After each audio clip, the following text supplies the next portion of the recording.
Megyn Kelly, no. Oof, Freudian slip.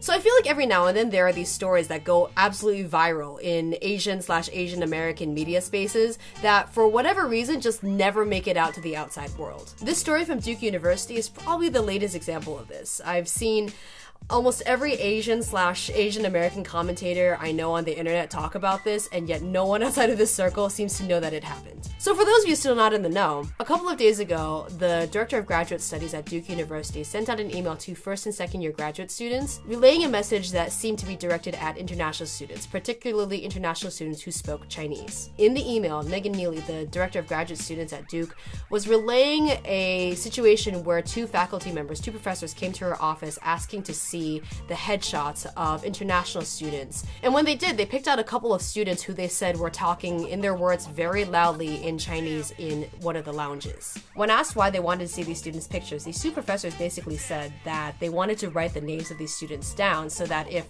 these students were ever to approach them to work on a master's project or apply for an internship, they would know who they were. Furthermore, the professors went on to say that they were, in the words of Professor Neely, disappointed that these students were not taking the opportunity to improve their English and were being so impolite as to have a conversation that not everyone on the floor could understand. After that, in the email, Megan Neely goes on to give these international students a piece of advice, saying, quote, please, please, please keep these unintended consequences in mind when you choose to speak in Chinese in the building. I have no idea how hard it has been and still is for you to come to the US and have to learn in a non-native language. As such, I have the utmost respect for what you are doing. That being said, I encourage you to commit to using English 100% of the time when you are in Hawk or any other professional setting. So when news of this came out, people got really, really incensed at it, and there was a petition that was being signed and passed around, and news of this got out to the Chinese-speaking side of the internet, where people were even more angry at the idea that this big-name university was policing students' free time and their ability to speak in whatever language they wanted while they were at their leisure. And I mean, things panned out the way that you would think they would. Megan Neely ended up stepping down from her position, and the dean of students, one of the deans, issued a public apology on behalf of Duke, saying that this was not intentional or, usual apology things. As I've been looking at the discussion on this unfold, it's been interesting to see how there are kind of two villains in this situation. The first villains in this situation being pretty obvious, right? The professors who went down to Megan Neely's office just so they could find out which one of these students was speaking Chinese when they weren't supposed to, and so that these professors could make sure that they would never have to work with these students if the opportunity ever presented itself. If that's not textbook racism, I don't really know what to tell you. And if you're going to debate with me on this, I really recommend that you find someone else to waste your time with. The second villain in the situation, though, seems to be a little less clear-cut. But she's also the one who had to step down from her position. The jury still seems to be out on how culpable Megan Neely was in this whole situation. On the one hand, she did send this pretty inflammatory email out telling students to basically speak English or else. But on the other hand, though, you could argue that she was having the best interest of these international students, these Chinese students at heart. I mean, these two professors came into her office and kind of exercised textbook discrimination against them, and she was basically saying with her email, I mean, this is something that could happen if you continue to do what you're doing, and it's unfortunate and it's unfair, but I'm just saying I'm looking out for you in this sense. And it makes this situation seem like it could be a little more complicated and a little less black and white than it might seem. If the problem were one where the professors were the ones sending out an email basically saying speak English or else, I mean, there really wouldn't be much to discuss here, would there? But the issue really comes out when you have this centrist figure in Megan Neely, who seems to be the one who sees both sides of the picture, right? Who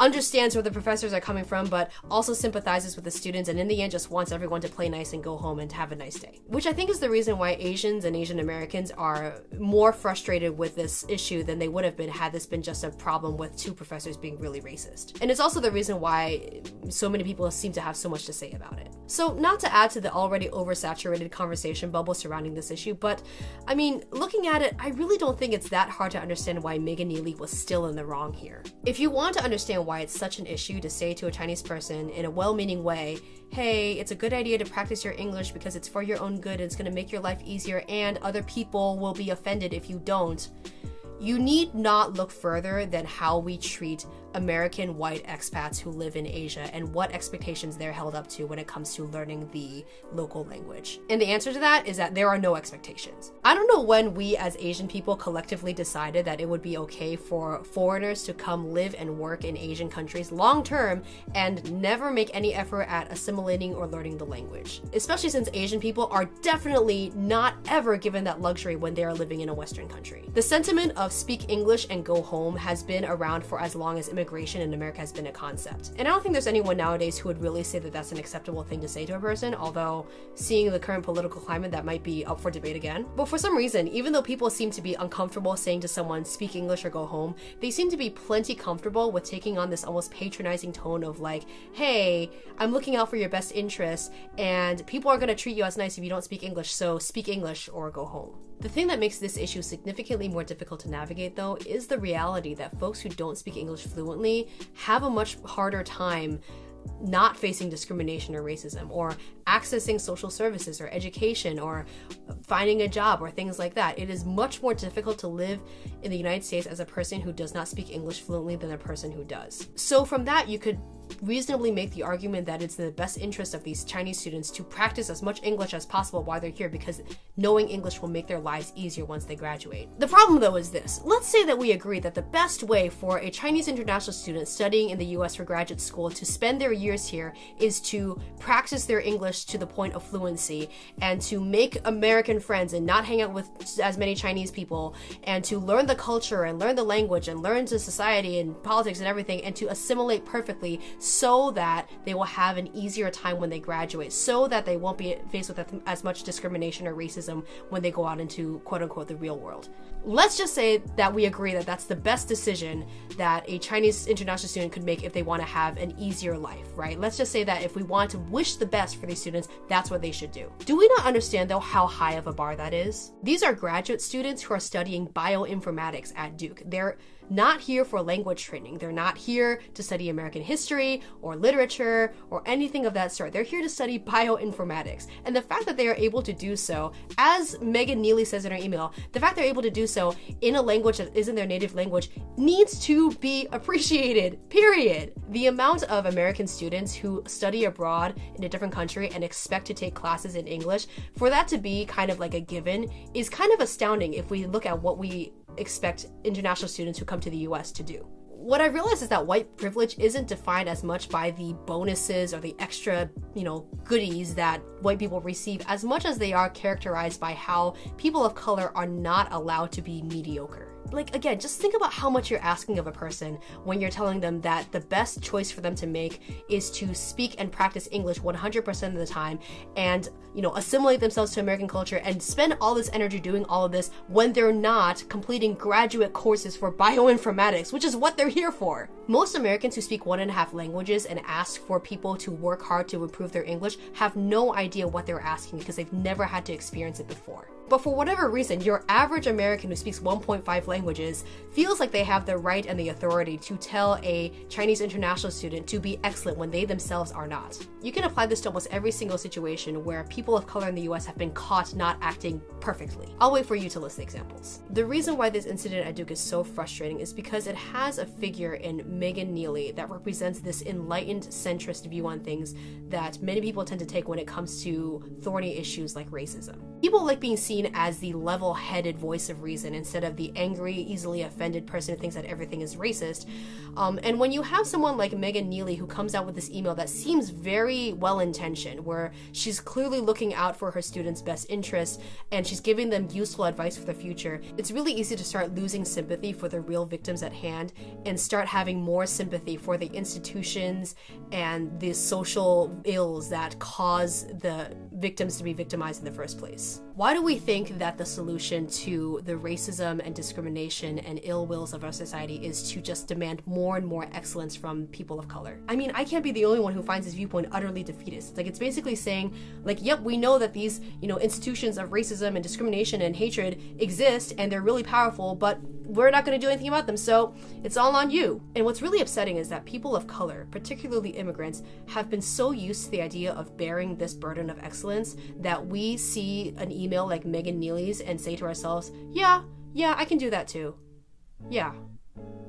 I mean, when I see news like this, all I can think about are the people who immigrated during my parents' generation when, you know, people in the US weren't nearly as sensitive and acute about these things. Racism wasn't just your subtle microaggressive racism, it was like in-your-face racism. And their response to this was never like, yeah, this is wrong, this is racist, let's sign a petition, let's file complaints.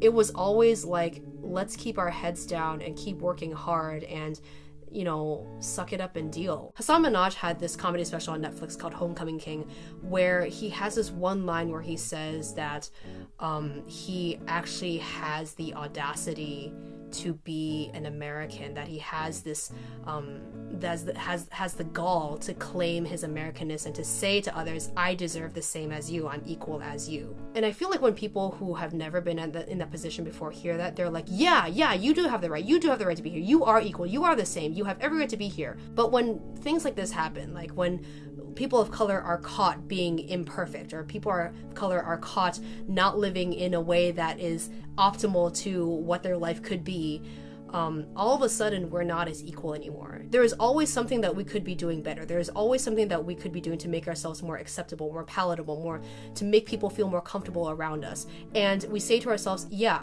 there could be something I could be doing to make myself better, without ever acknowledging for ourselves that, hey, maybe we're human too, and maybe we should allow ourselves some room for mistakes and for mediocrity and to just be like regular humans. I think this issue for Asian Americans is particularly difficult to unpack just because we as a group have so many different sources of pressure coming at us from different directions, and they all demand excellence, right? However that excellence looks like, right? Not even in terms of academic or vocational excellence, but even just like, you know, if your apartment isn't looking like, you know, it came out of a Instagram, you know, wonderland, like, you could be doing better, right? And I think that pursuit of excellence, or rather that unwillingness to accept anything that isn't that, has become so embedded in Asian American culture that it really is starting to take a very visible toll in young Asian Americans in the form of mental illness and depression and yeah, just like the ugliness in our community that we just kind of don't like to admit it's there, because it takes away from our reputation of being this model minority, being this this perfect, you know, paragon of excellence that somehow is the only way that we're seen as acceptable in this society that will all forever see us as foreign. And so to circle back to this whole email from Duke, I think if you're someone who sees the rationale in Megan Neely's response and doesn't understand why she had to step down for being well-meaning and to having the students' best interests at heart, I think there is some worthwhile soul searching to be had, or at least some worthwhile conversations from, you know, people of color, particularly Asian Americans, particularly Asian immigrants, to ask them what they define for themselves as being a high pressure environment, what they define as for themselves as being good enough. Because I think if you have not experienced that before, those standards are much higher than you'd think. Which is why when someone comes in and behaves in a way that is less than excellent, it comes across as particularly jarring, and it stirs up this emotional response, and it stirs up these uncomfortable emotions that the well-meaning enlightened centrist feels is just their prompting to tell these students, hey, live your best life, be the best that you can be. But what that uncomfortable emotion really is just that, it's discomfort, and we feel guilty for feeling uncomfortable at someone just speaking the language that they are most comfortable speaking, and we have to somehow make that into this well-meaning piece of advice that in the end makes us out to be the good guy. I think the world would really benefit a lot from people being more willing to wrestle with and be honest with their uncomfortable emotions where you know you're in the wrong and you're willing to figure out why you feel that way. And I don't think this is limited to white people either. I think people of all backgrounds could really do with more self-reflection on their feelings and why certain things make them feel the way they do, and being comfortable with the idea that they might not always be the good guy in every situation. Anyway, that came out to be a lot more heavy than I thought it'd be. I'm filming and releasing this earlier in the week than I thought it'd be, just because I'll be really busy this week and I won't have the time to really record anything. But also I'm starting to realize which stories and topics are really jumping out at me and which are not. I originally started this channel kind of with no intention of finding a niche or really pigeonholing myself into any one category. I knew I didn't want to make this like a language learning channel because there's a lot of people out there on YouTube who do a better job of it than I do. And I just started with the aim of wanting to talk about things that were important and were interesting and were amusing to me. And as much as I'd hate to admit it seems like the topics that are catching my eye more oftentimes than not have to do with Asian American identity, Asian American culture, intergenerational gap, things like that. But I'm realizing that this process of figuring out what this channel is supposed to be is really helping me learn what's important to me and what ideas are, I think, worth sharing. And so I hope that if these are also things that you find important and worth discussing, that you'll stay along for the ride and that you'll also feel welcome to share your thoughts on these issues as well. So I'll see you all back again next week.